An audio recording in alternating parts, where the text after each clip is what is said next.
오늘 우리에게 주신 하나님 말씀은 잠언 15장 1절에서 15절입니다. 유순한 대답은 분노를 쉬게 하여도 과격한 말은 노를 격동하느니라. 지혜 있는 자의 혀는 지식을 선히 베풀고 미련한 자의 입은 미련한 것을 쏟느니라. 여호와의 눈은 어디서든지 악인과 선인을 감찰하시느니라. 온순한 혀는 곧 생명나무이지만 패역한 혀는 마음을 상하게 하느니라. 아비의 훈계를 업신 여기는 자는 미련한 자요 경계를 받는 자는 슬기를 얻을 자니라. 의인의 집에는 많은 보물이 있어도 악인의 소득은 고통이 되느니라. 지혜로운 자의 입술은 지식을 전파하여도 미련한 자의 마음은 정함이 없느니라. 악인의 제사는 여호와께서 미워하셔도 정직한 자의 기도는 그가 기뻐하시느니라. 악인의 길은 여호와께서 미워하셔도 공의를 따라가는 자는 그가 사랑하시느니라. 도를 배반하는 자는 엄한 징계를 받을 것이요 견책을 싫어하는 자는 죽을 것이니라. 스올과 아바돈도 여호와의 앞에 드러나거든 하물며 사람의 마음이리요. 거만한 자는 견책 받기를 좋아하지 아니하며 지혜 있는 자에게로 가지도 아니하느니라. 마음의 즐거움은 얼굴을 빛나게 하여도 마음의 근심은 심령을 상하게 하느니라. 명철한 자의 마음은 지식을 요구하고 미련한 자의 입은 미련한 것을 즐기느니라. 고난받는 자는 그날이 다 험악하나 마음이 즐거운 자는 항상 잔치하느니라. 아멘. 오늘도 나를 지켜보고 계시는 하나님 앞에서의 삶을 살아가는 모든 성도님들 되길 진심으로 소망합니다. 오늘부터는 잠언 말씀을 묵상합니다. 잠언 1장부터 9장까지는 잠언에 대한 서론적이며 신학적인 교훈으로 지혜의 유익에 대해 서술합니다. 그리고 10장부터 31장까지는 삶 속에서 일어나는 구체적이고 다양한 실용적인 지혜들을 통해서 일상에서의 하나님의 절대 주권을 강조합니다. 이제 오늘은 잠언 15장으로 3절 말씀을 중심으로 은혜를 나누고자 하는데 3절 말씀을 새 번역으로 다시 읽겠습니다. 주님의 눈은 어느 곳에서든지 악한 사람과 선한 사람을 모두 지켜보신다. 혹시 순간의 위기를 모면하기 위해 이런저런 변명을 하면서 거짓말을 하거나 상대방과 대의를 위해서라는 핑계를 대면서 분명 진실이 아닌데 선의의 거짓말이라는 명목하에 거짓을 일삼고 있지는 않습니까? 또한 거짓말만 아니라 행동까지 진실을 외면한 거짓된 행동 등을 한 적은 없습니까? 그러면 그날 밤 아무 일도 없었다는 듯이 발 뻗고 잠을 잘 잘 수 있을까요? 왠지 모를 불편함과 불안감에 잠을 설치게 됩니다.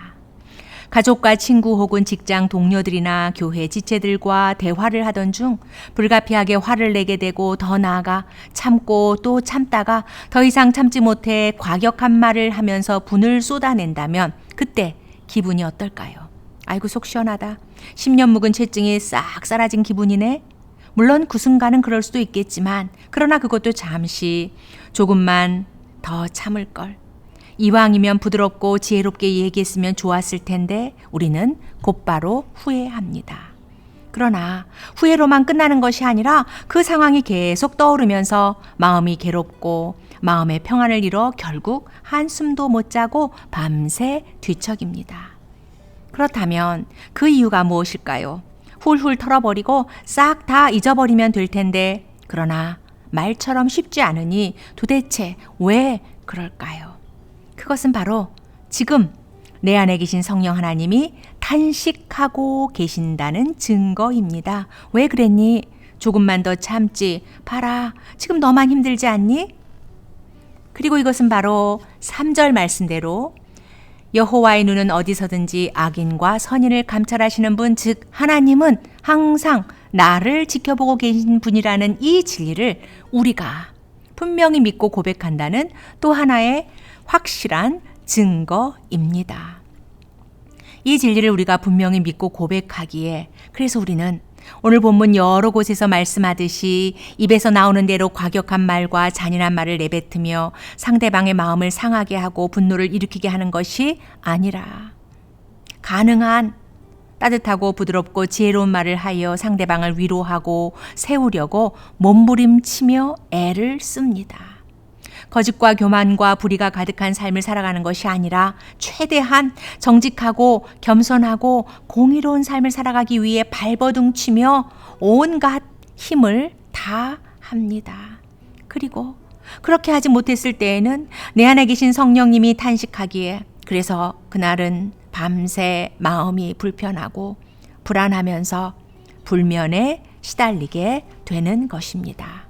솔로몬은 하나님은 항상 나를 지켜보고 계시는 분이라는 이 절대 진리가 하나님의 구원을 받은 하나님의 자녀들이 일상을 살아가는 데 있어서 너무도 중요한 것이기에 재차 언급하는데 11절입니다.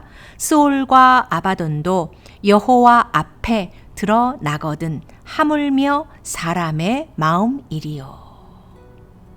여기서 스올과 아바돈은 죽음과 파멸 혹은 지옥 등으로 번역되면서 인간의 삶의 영역에서 벗어난 곳을 의미합니다. 인간이 결코 상상할 수 없는 곳, 이 스올과 아바돈에서 일어난 일조차도 여호와 앞에 밝히 드러나거늘 하물며 인간의 마음에서 일어나고 있는 악하고 죄된 숱한 생각들과 도모들이 어찌 감추어질 수 있을까라는 말씀입니다. 그러니 인간의 거짓되고 불의한 말과 행동은 당연히 하나님이 다 아신다는 것입니다. 그렇다면 우리는 어떻게 살아야 합니까? 11절을 새 번역으로 다시 보면 죽음과 파멸도 하나님 앞에서 드러나거늘 사람의 마음이야 더욱 그러하지 않겠는가? 우리는 매 순간 코람데오 하나님 앞에서의 삶을 살아야 합니다.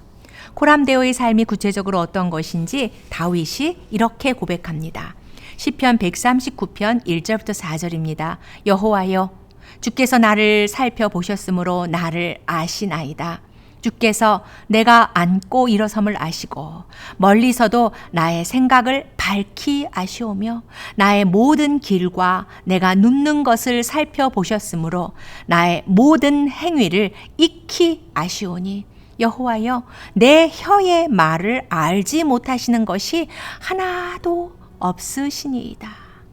그래서 우리도 다윗과 동일한 고백을 하며 코람데오의 삶을 살아갈 때 내 마음을 불편하게 하고 평안을 빼앗고 잠 못 이루게 하는 그 요인들, 미련하고 거짓되고 불의하고 교만하게 내뱉었던 말들, 그리고 그렇게 행했던 크고 작은 행동들을 낱낱이 회개하게 됩니다. 그리고 우리가 회개할 때 우리 안에 계신 성령 하나님은 나의 거짓말과 나의 거친 말로 인해 상처받고 낙심된 자가 있다면 찾아가서 용서를 구하게까지 하십니다. 여기까지 하는 것이 참으로 어렵고 힘든 일이지만 그러나 성령 하나님의 인도하심과 도우심으로 이렇게 하고 나면 그때야 비로소 샬롬, 하나님의 평안이 찾아오고 우리의 마음이 그 평안으로 충만하게 되면서 그야말로 발벗고 잠을 잘 수 있게 됩니다. 13절입니다. 마음의 즐거움은 얼굴을 빛나게 하여도 마음의 근심은 심령을 상하게 하느니라. 15절에 고난받는 자는 그날이 다 험악하나 마음이 즐거운 자는 항상 잔치하느니라. 가나안 땅에 입성한 이스라엘 백성들은 곧바로 난공불락 여리고성 앞에 직면하게 되지만 하나님의 간섭하심 속에 여리고성은 무너집니다. 그러나 여리고성과는 비교도 안 되는 아이성은 무너지기는커녕 그 전투에서 이스라엘은 대패합니다. 그 원인이 무엇일까요? 여리고성 전투에서 탈취한 물건은 다 하나님의 것이니 손대지 말라. 하나님이 엄히 명하셨건만 그러나 아간이라는 자가 탈취물 중에 시르산 외투 한 벌과 은 200세겔과 금 50세겔을 훔쳐서 감추었던 것입니다. 아무도 보지 않았기에 감쪽같이 숨겨질 줄 알았고 영원토록 숨길 수 있다고 생각했는데 그러나 하나님은 다 보고 계셨던 것입니다. 성령 충만한 초대교회 성도들 중에 밭과 집을 소유한 자들은 그것을 팔아 가난한 자들을 도왔습니다. 이때 아나니아와 삽비라 부부도 집을 팔고 재산을 정리해서 교회 앞에 가지고 나왔는데 막상 다 내우려고 하니 아까워서 반만 드리고는 그것을 전부라 속였습니다. 그러나 이 선행 뒤에 숨겨진 그들의 거짓을 하나님은 다 알고 계셨습니다. 신앙심이란 살아계신 여호와 하나님을 전적으로 절대 신뢰하는 믿음을 의미합니다. 그렇다면 신앙심이 깊어진다는 뜻은 무엇일까요? 교회를 오래 다녔거나 성경을 10번, 20번 통독했다고 해서 생기는 것이 결코 아닙니다.